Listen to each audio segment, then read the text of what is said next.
Olá, irmãos, graça e paz do Senhor, tudo bem com vocês? Hoje eu quero trazer para vocês uma meditação bem difícil. É o texto de Mateus capítulo 5, é um texto complicadíssimo de se entender e tem algumas doutrinas criadas em cima desse texto. Logo no começo do vídeo eu vou pedir um pouquinho de paciência para vocês. Eu não vou explicar tudo, mas eu vou dar uma introdução para vocês me ajudarem.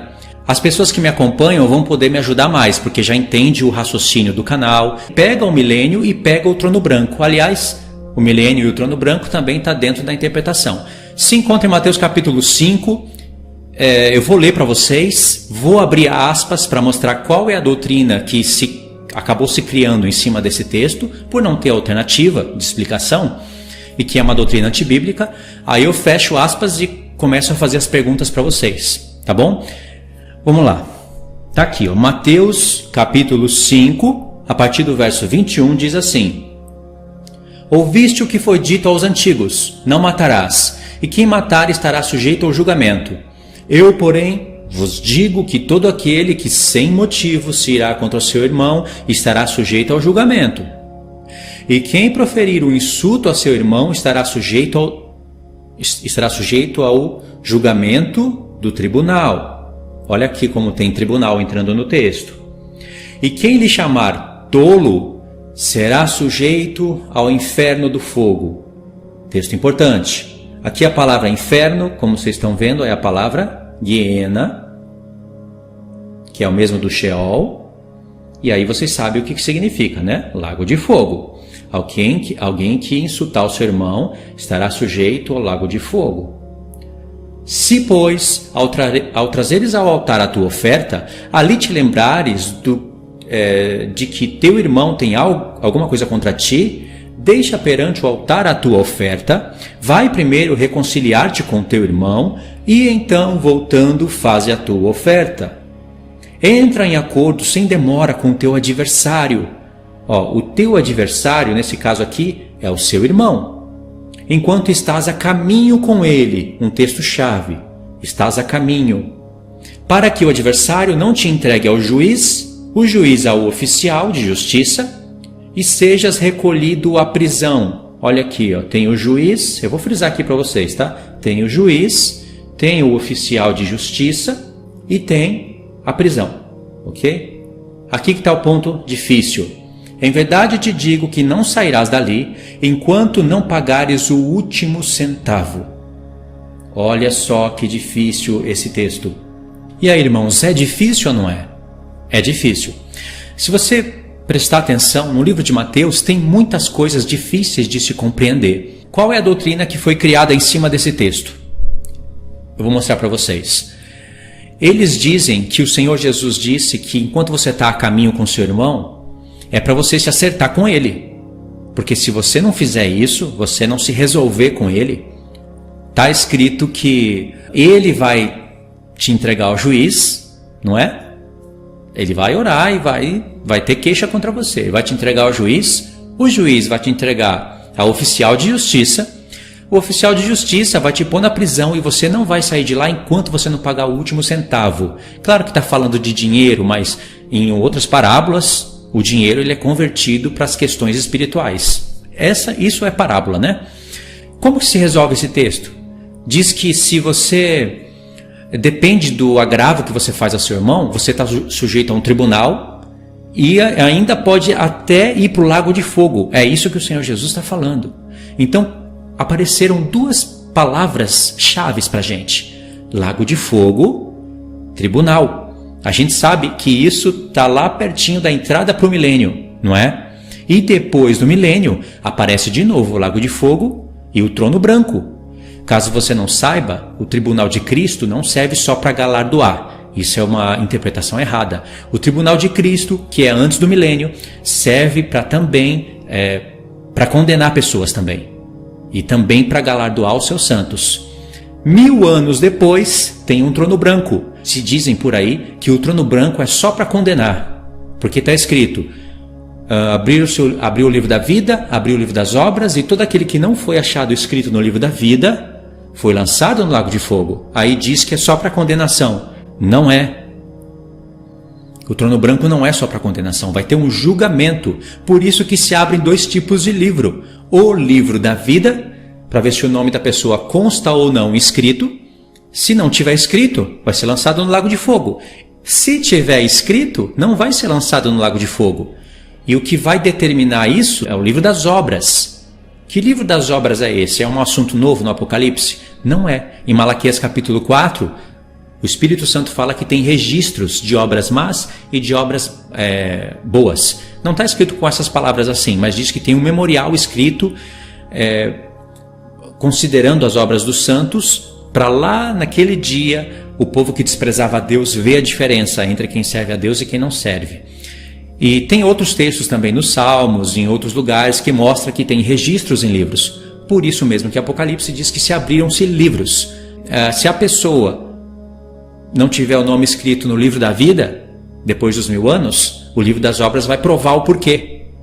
Entendeu? Esse é um assunto muito revelador e mostra muito mais a justiça de Deus do que achar que Deus vai só abrir o livro da vida e o livro das obras para condenar. Entendeu como isso tem a ver com a entrada do milênio e com o final do milênio? E tem que ter mesmo, porque o Senhor também vai resgatar um povo ali do milênio. Um povo dele. Não é? Depois que Satanás for solto, ele vai ter autoridade para enganar as nações, ele vai conseguir juntar Gog e Magog e vai ainda se rebelar pela última vez contra o povo de Deus. E Deus vai permitir isso, porque é justo, para provar o coração daqueles que viveram no milênio. Isso daqui, tudo que eu estou falando, já seria estranho aos ouvidos de calvinista ou de amilenista, porque eles reduzem tanto a revelação de Deus, torce tanto as escrituras para todos os pontos, que eles não conseguem enxergar milênio, não conseguem enxergar justiça, não conseguem enxergar 2 casas, não conseguem enxergar festas.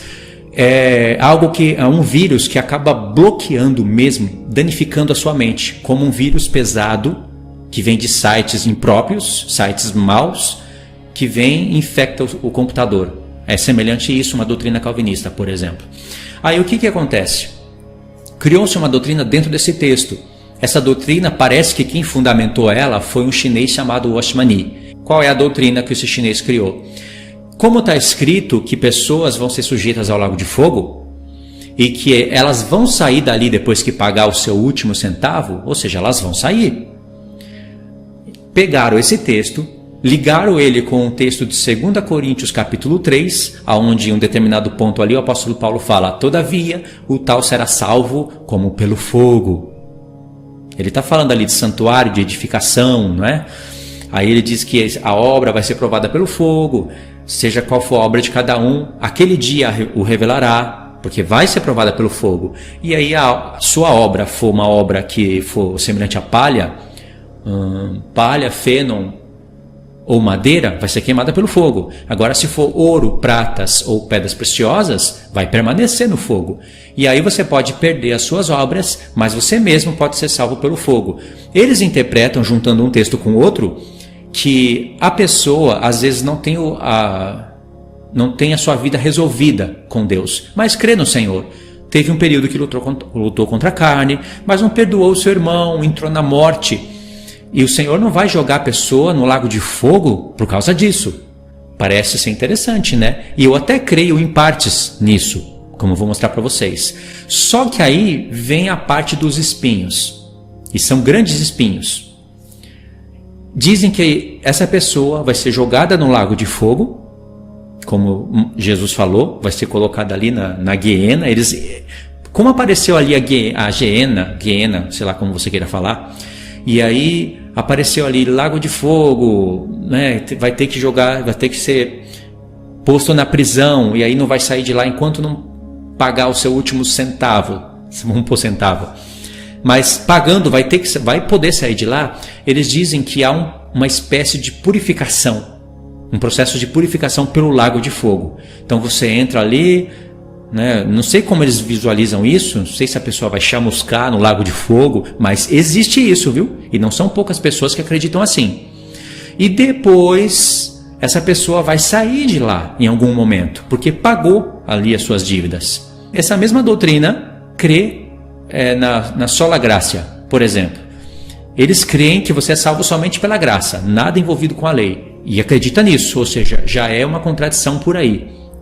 Isso que eu expliquei para vocês, foi preciso explicar para esse vídeo aqui, em outros eu já não vou explicar mais isso. Isso é doutrina antibíblica, e muito antibíblica mesmo, porque em 2 Coríntios capítulo 3, eu sei explicar aquele texto. Perfeito, todavia o tal será salvo como que pelo fogo. Querendo dizer que esse é o batismo do fogo. Lembra que eu falei de um vídeo que há pelo menos 3 tipos de batismo? Esse é o batismo pelo fogo, onde tem um fogo dentro de você, que é proveniente do Espírito Santo, para provar a sua vida. Primeiro tem o batismo das águas, que é o batismo do arrependimento. O batismo da obediência, que é onde você recebe o Espírito do Senhor e vem algum dom com você, ou falar em línguas, ou profetizar. E depois o batismo da provação, para ver se você vai ser aprovado ou reprovado. E aí, é isso que o apóstolo Paulo está falando ali. Todavia, o tal será salvo como que pelo fogo. Ou seja, ainda que as suas obras sejam queimadas, se você lutou contra a carne, se você buscou o Senhor, renunciou muitas coisas, acabou interpretando coisas erradas, ensinando coisas erradas, essas obras vão ser queimadas, mas você mesmo pode ser salvo, ainda que você perca galardão, mas como que pelo fogo, ou seja, você mesmo vai ser provado, a sua pessoa, entendeu? E aí o apóstolo Paulo diz no mesmo contexto, se alguém destruir o santuário de Deus, Deus o destruirá, porque se você começar a edificar sobre o fundamento já posto e começar a edificar palha, feno, madeira, vê que esses materiais, eles são consumidos pelo fogo. A madeira demora um pouco mais, mas é consumida. Esses materiais são tipos de pessoas, são doutrinas. Ali está sendo julgado o que a pessoa ensina. Dependendo do que você ensina, você pode corromper a sua vida e a vida dos outros. Se você chegar a destruir o santuário de Deus, Deus vai te destruir. Agora, se você edificar, por exemplo, doutrinas que não vão levar aquelas pessoas para a destruição, e você tiver doutrinas dentro de você que não vão te levar para a destruição, se você passar pelo fogo e for aprovado, tiver algo em você que não vai ser considerado para você perder a salvação ou para você ir para o lago de fogo, você vai ser salvo, entendeu? Mas o apóstolo Paulo mesmo fala para os Tessalonicenses que ele voltou lá, ele tinha aquele zelo todo para ele não ter trabalhado em vão. Para os Gálatas ele fala isso, para os Coríntios, ou seja, existe como o próprio apóstolo Paulo ter trabalhado em vão. Olha a igreja de Coríntios, estava sendo consumida por doutrinas estranhas, tinha ministros de Satanás lá, transfigurados em ministros de Cristo, acabando com a obra do apóstolo Paulo. Se ele não voltasse para aquela igreja, e se ele não escrevesse cartas, e se ele não estivesse orando, aquelas pessoas, muitas delas iriam ser destruídas, e ele que fundou aquela igreja. A obra dele iria ser perdida, mas o próprio apóstolo Paulo, como ele era uma pessoa santa, buscava o Senhor, ele poderia ser salvo, mas passando também pelo fogo da provação. Expliquei para vocês, irmãos, 2 Coríntios capítulo 3 de maneira resumida, sem ler. Se vocês entendem o que eu estou falando, né, ou conseguem visualizar aquele texto, entender o que eu estou falando. Então, essa é a interpretação de 2 Coríntios capítulo 3, está relacionada com Mateus 5, mas não dentro daquele exemplo errado que eu dei para vocês, aquela doutrina estranha do Oshimani. O que o Senhor Jesus poderia estar falando em Mateus 5? Presta atenção. Ele está reprovando as obras dos fariseus, dos saduceus. Muitos deles iriam ir para o lago de fogo, não é? E reprovando as obras deles, o Senhor Jesus visualiza a ressurreição, a entrada para o milênio, o próprio milênio e depois o trono branco. O Senhor Jesus ainda não tinha o Apocalipse, mas essas peças do Apocalipse se encontram nos profetas. Se fosse no tempo da antiga aliança, como era o tempo que o Senhor Jesus vivia, não é difícil de interpretar. Antes da pessoa ir lá entregar o seu altar no santuário, conforme a lei de Moisés, ela deveria fazer uma reflexão como está a sua vida com o seu irmão. E se a pessoa tiver problemas com o seu irmão, então ela precisa se consertar primeiro, para depois a sua oferta lá ser realmente aceita por Deus. No nosso tempo, a gente sabe que nós somos o templo do Senhor, nosso coração, mente, ele é o altar, e antes de você orar ao Senhor, engrandecer o nome dele, agradecer por tudo, antes disso, se vier na sua cabeça que você tem problema com seu irmão, e você não tentou resolver isso com ele, porque às vezes você quer paz e a pessoa não quer paz com você. Aí tudo bem. O apóstolo Paulo fala, se possível, tende paz com todos. Então aí é diferente. Mas se você não tentou e você anda falando dele por aí, dela, anda plantando sementes de amargura ou deixando isso brotar no seu coração, ou você mesmo brotando essa semente de amargura entre as pessoas, a sua oferta, a sua oração não vai ser aceita. É isso que o Senhor está falando. E essa pessoa que tem algo contra você, ela também, isso é palavra para os dois. Essa pessoa também deveria vir falar com você, mas às vezes pode acontecer que você que ofendeu ela, que você que está errado no julgamento. Se essa pessoa for muito espiritual, mesmo sendo ofendida, ela vai sofrer o dano. Ela vai se humilhar e vir tentar falar com você, e o galardão dela vai ser grande. Agora, se ela não vier, e você for o errado no caso, ela vai te lembrar, ela vai lembrar dessas ocasiões para Deus. E às vezes não é só uma pessoa. Já percebeu que às vezes a gente está em briga com muitas pessoas? E são pecados lá do passado que a gente não resolveu? Problemas que a gente não resolve? É isso que o Senhor está falando. Resolve, tenta resolver e a sua oração vai ser bem aceita para o Senhor. Agora, se você ofende o seu irmão, olha só como isso traz uma reflexão na gente. E isso vai se virar contra você. O que acontece? Quem que é o juiz, o oficial de justiça e a prisão? Quem são essas peças nessa parábola? O juiz é Cristo. Ele mesmo é o juiz. É o Pai, o juiz, mas passou todo o julgamento para o Filho. Quem que são os oficiais de justiça? Os anjos. Eles que vão exercer justiça. Aí em primeira camada, né? Nós vamos virar oficiais de justiça também. Entendeu? Nós vamos virar. Mas em primeira camada são os anjos. Primeira camada de revelação, eu quis dizer. Aonde está a prisão? Aí que é difícil de entender, não é? Aonde se aplica isso? Se aplica aqui na nossa vida? Se aplica no milênio? Como que pessoas vão ser lançadas na prisão? Que prisão é essa?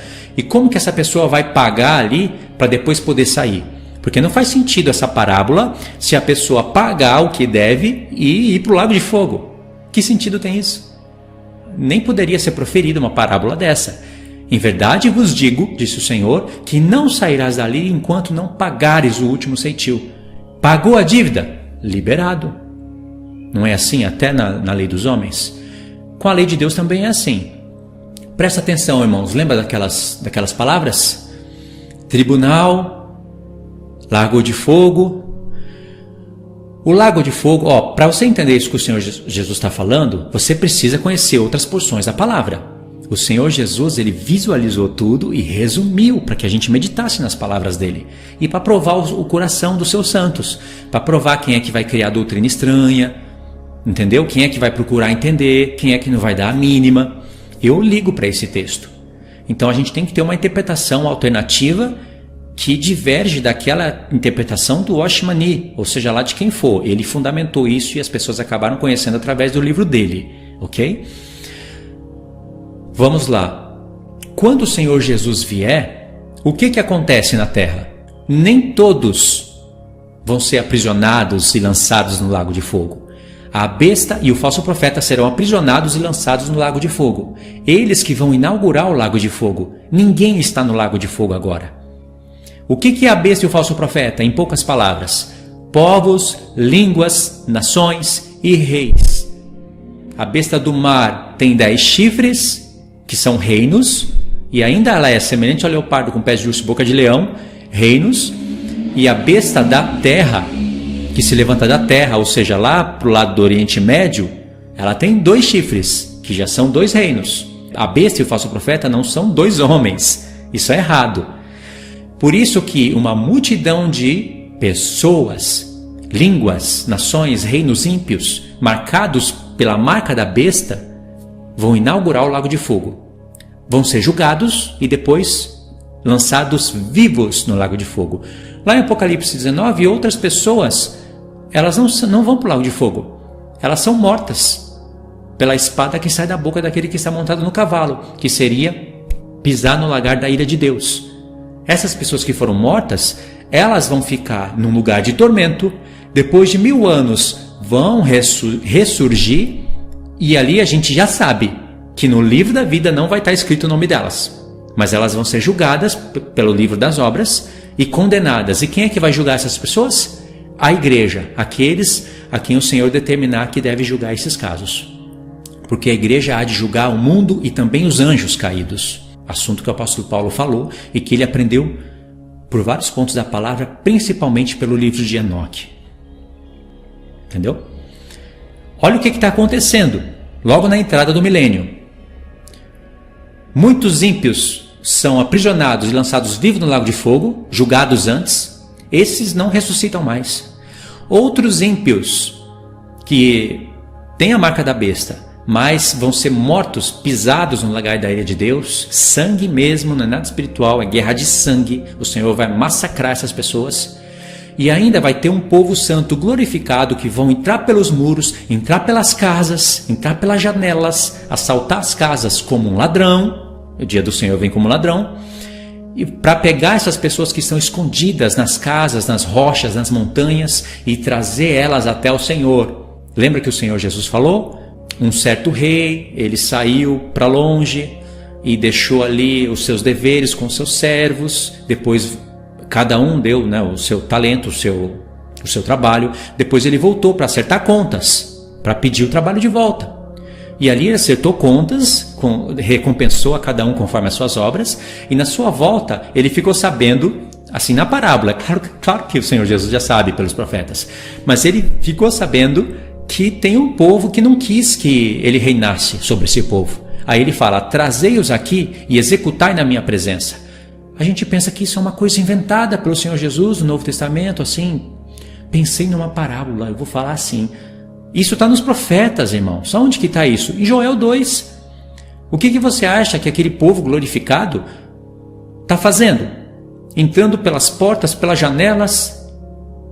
Ou seja, ainda tem casas de pé. Aquele terremoto do Apocalipse ainda não chegou. Aquele último da 7ª taça. Tem pessoas que já estão sendo capturadas para serem levadas até a presença do rei para serem mortas. É o que o Senhor Jesus está falando. Ele está solucionando o caso dos 1260, 1290 e 1335. Entendeu o que está acontecendo? E o que mais acontece? Tem muitas nações que não colocaram a marca da besta, mas não tiveram vidas de sacerdote na terra.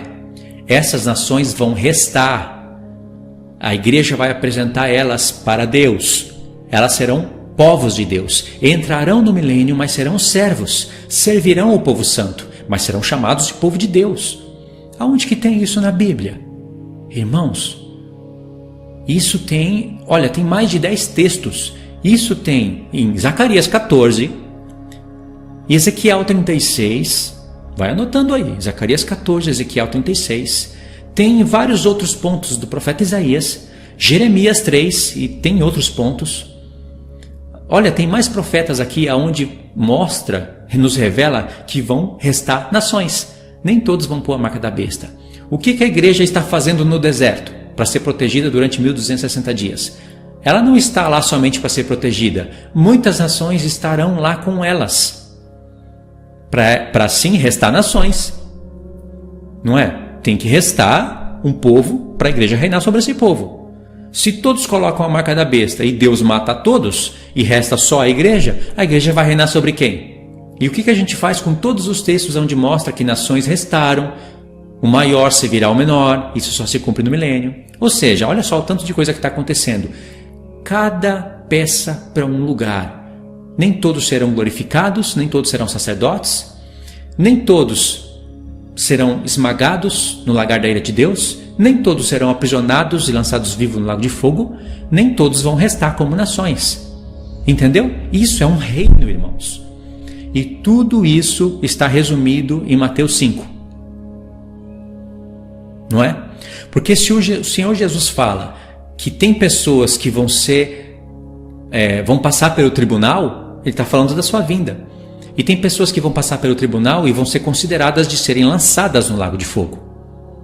Essas são as que estarão vivas na sua vinda, né? Tem que prestar atenção nisso. Porque tem pessoas que morreram antes.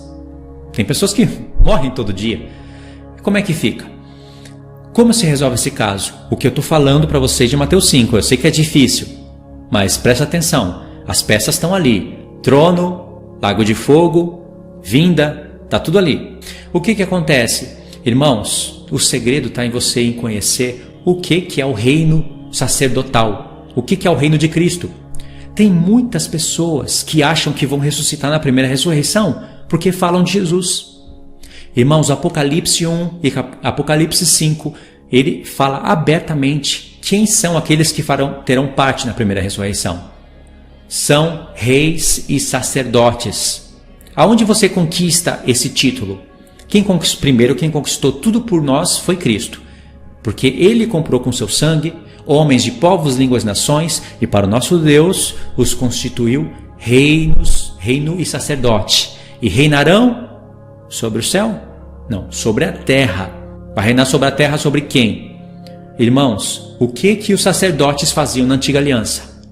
Se você não fizer os trabalhos, as realidades dos ofícios que os sacerdotes faziam na antiga aliança, você não vai ressuscitar na primeira ressurreição. Você vai ficar fora do reino de Cristo. Não significa que por você ter ficado fora do reino de Cristo, que você vai para o lago de fogo. O que as igrejas pregaram durante anos? E quando eu falo as igrejas pregaram durante anos, não é para me engrandecer com um entendimento maior que todo mundo, porque eu aprendi coisas dentro das igrejas. Mas infelizmente eles ficaram no entendimento, às vezes até errado, e não prosseguiram em conhecer o Senhor. E eles pregam que quem não aceitar Jesus vai para o inferno. Ou seja, todos os anos que eu vivi lá no Japão, 20 anos, muitas gerações lá, gerações eu digo, tá ali às vezes o filho, a mãe, o avô, todas aquelas pessoas não estão ouvindo o Evangelho. E simplesmente vão para o lago de fogo. Não tem quem pregue. Elas vão ser julgadas pelas obras. Muitos daqueles japoneses são mais justos do que cristãos nos dias de hoje. Eu sou testemunha. Muitos deles. O Senhor vai lançar tudo no lago de fogo porque não creram? Como? Ninguém pregou para eles. Entendeu? Eles vão ser julgados pelas obras. Eles, depois de 1000 anos, vão estar diante do trono branco. Vai ser aberto o livro da vida. Vai ser aberto o livro das obras. Deus vai julgar eles pela lei da consciência. E eles podem ser absolvidos para entrar no reino do Senhor. Porque o Senhor é justo. O Senhor é amoroso. Olha que tamanho de justiça. Entendeu? Então o que acontece? Tem pessoas que acham que vão fazer parte da primeira ressurreição, mas não vão. Tem parábolas do Senhor Jesus que muitas pessoas acabam torcendo. Por exemplo, a parábola do rico e do Lázaro. Tem pessoas que acham que aquilo é uma invenção. Que aquilo foi só uma parábola, mas é impossível aquilo ter acontecido. E aquela visão lá do quinto selo. Pessoas que morreram e estavam ali debaixo do altar, clamando ao Senhor, até quando o Senhor não nos vingará daqueles que nos mataram? Consciência. Pergunta para tais pessoas e elas falam, mas isso é só uma visão. Irmãos, o mestre das parábolas vai construir uma parábola já com peças contraditórias, com heresias. Como que uma parábola onde, se ela fosse realidade, seria heresia, como que ela vai ter força para repreender? Como que, sabe, eu mesmo ia falar, peraí, que parábola é essa? Primeiro já começou errado, a pessoa que morre não tem noção de nada. Já começou errado por aí. E essa visão do quinto selo vai me exortar como? Se aquilo ali é impossível de acontecer. Aí a pessoa vai, pega os textos de Provérbios, a pessoa morre e não tem ciência de nada, para chegar nessa resolução. Irmãos, isso é falta de conhecimento? Como que se interpreta Provérbios? Nesses tais textos onde fala que a pessoa que morre não tem ciência de nada. Irmãos, quando a pessoa morre, ela não vê mais o que está acontecendo na Terra. As pessoas que morreram nas gerações passadas, elas não estão vendo a revolução industrial, a tecnologia, o contexto se formando, elas não estão sabendo de nada disso. Elas estão ou no seio de Abraão, no Sheol, ou no seio de Abraão, ou no lugar de tormento. Mas elas têm lembranças, cada um do seu contexto, até mais para elas serem julgadas. É um tipo de sono, mas um sono onde tem consciência. A palavra de Deus prova isso. Senão o Senhor Jesus seria um mestre que forma parábolas heréticas, Que poder tem uma parábola dessa, onde é impossível de ter acontecido? Tanta parábola para formar, tantos exemplos para dar, vai usar justamente exemplos que são antibíblicos? Irmãos, vamos acordar para essa parte, porque acordando nessa parte a gente consegue entender textos como esse. Quando a pessoa morre, a pessoa vai diretamente, ela tem um destino, irmãos, não no céu, para debaixo da terra. Ou ela vai para o lugar de tormento ou vai para o seio de Abraão. E ali ela já vai ter contato com o Senhor. Lembra? O Senhor vai falar, eu tenho queixas contra você.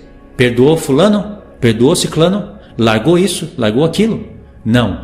Então, olha Senhor, tenho queixa contra você. Eu sou o juiz. Eu vou te entregar o oficial de justiça e agora você vai ficar preso. O que significa a prisão? Ela está presa. É uma prisão lá embaixo da terra, é uma morte. Essa prisão é como o sono da morte. E ela não vai sair dali enquanto não pagar o seu último ceitil. Aonde que isso se completa? Irmãos, depois do milênio. Como diz o Apocalipse, quem tem parte na primeira ressurreição, ter parte na ressurreição de alguém. Bem-aventurado são esses, porque esses serão reis, sacerdotes e reinarão sobre a terra. Mas quem não tem parte, ressuscita só depois dos 1000 anos. Irmãos, eu sei que tudo isso que eu estou falando é difícil de entender, é até difícil de explicar, né? Mas nós estamos trabalhando com tronos, juízos, reinos. Primeira ressurreição, segunda ressurreição, milênio. Então é difícil mesmo. Mas pensa bem, vamos supor que hoje você entra na morte, ou um familiar seu, essa pessoa tem um histórico com Deus, sabe? Tem uma história com Deus. Às vezes 10 anos vivendo ali com Deus. Peca, mas pede perdão, se arrepende. Uma vida com Deus, não uma vida perfeita, mas de santidade. Santidade dentro assim dos padrões de interpretação como se nós vivemos na carne, sabe? Nós não podemos andar na carne, mas às vezes pecamos, por isso que o Senhor Jesus está como advogado, à destra de Deus, fazendo expiação pelos nossos pecados. Aí essa pessoa tem ali 5, 10, 15, 20 anos, mas ela dá um deslize, um pouquinho antes dela morrer, às vezes na mesma semana, às vezes no mesmo mês, e briga feio com uma pessoa. Brigou feio mesmo. E aí essa pessoa entrou na morte. Vai ser jogada no lago de fogo por causa disso? Não, claro que não. O que vai acontecer após essa pessoa ter entrado na morte? Essa pessoa vai ser denunciada. Ou quer seja pela pessoa que ela brigou, se ela estiver errada, né, a outra pessoa vai levar isso em oração para Deus, ou mesmo pelos anjos que estão registrando. Quando o corpo dessa pessoa, o que vai acontecer? Vai se desfazer, vai voltar ao pó, não é? O que acontece com a alma dessa pessoa? Vai para o Sheol. E ali o Senhor, que é o juiz, vai dar um endereço para ela, conforme o que ele já sabe. Ele vai falar, olha, você vai ficar ali, presa. Lugar de tormento, talvez. Se é uma pessoa que é digna de ressuscitar com o Senhor, então ela vai para o seio de Abraão. Mas não resolveu todos os pontos, mas é digna de reinar com Cristo. Essa pessoa sabe o que é sacerdote. Ela intercedeu pelos santos. Ela fez obras de sacerdote na terra. Aqui eu vou tirar o galardão dela. Aqui ela errou. Aqui ela ensinou errado. Mas ela é digna de reinar comigo. Para cá. Ou essa pessoa não é digna de reinar comigo. Ela nem sabe o que é reino de sacerdote. Ela não orou por ninguém. Ela não intercede. Mas ela também não merece o lago de fogo. E por causa desses conflitos aqui com essas pessoas, essa pessoa vai ser aprisionada e vai ficar lá até pagar tudo que deve. Ou seja, está aprisionada debaixo da terra, podemos falar lugar de tormento, dependendo do que ela fez, né, dependendo da dívida que ela tem, ela vai pagar. E o que acontece? Quando que ela vai sair de lá? Todos, na verdade essa parábola é para todos. Ninguém vai ficar saindo em tempos diferentes. Porque após a vinda do Senhor Jesus, as coisas vão se resolver e um espaço de 1000 anos vai se abrir. Essa pessoa vai poder sair de lá 1000 anos depois. Já recebeu uma sentença, ficou fora do reino de Cristo. E aí, pelo livro da vida e pelo livro das obras, vai ser decidido para onde que ela vai. Ou entrar no reino do Senhor, não com o corpo glorificado, tendo o título de rei sacerdote, de esposa do Cordeiro, ó a sentença. ou ela vai para o lago de fogo. Vai depender, entendeu? Por isso que tem que ter juiz, tem que ter governos para julgar essas coisas.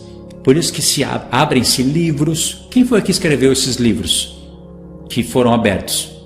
Porque quem vai tomar posse desses livros, primeiramente são os apóstolos.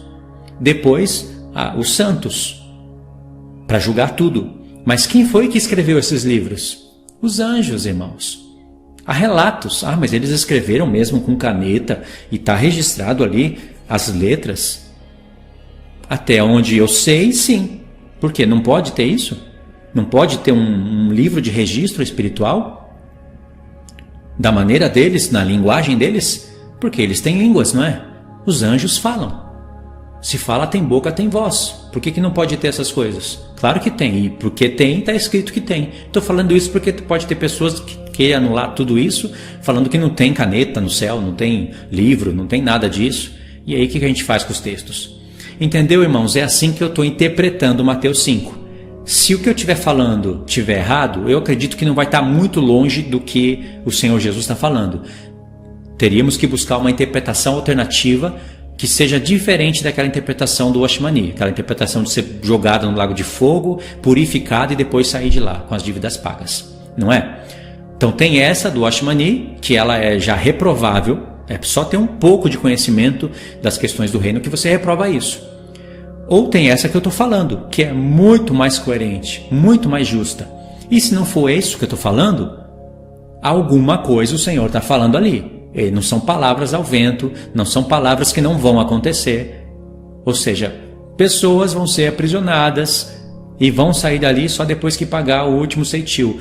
Não é um modelo de pregação somente para aquela época, visando somente coisas literais, porque ali apareceu juiz, oficial de justiça, prisão, geena, trono, todas as peças que formam ali Daniel 7, Daniel 12 e outros pontos também, né? Mas onde é mais nítido é Daniel 7 e Daniel 12.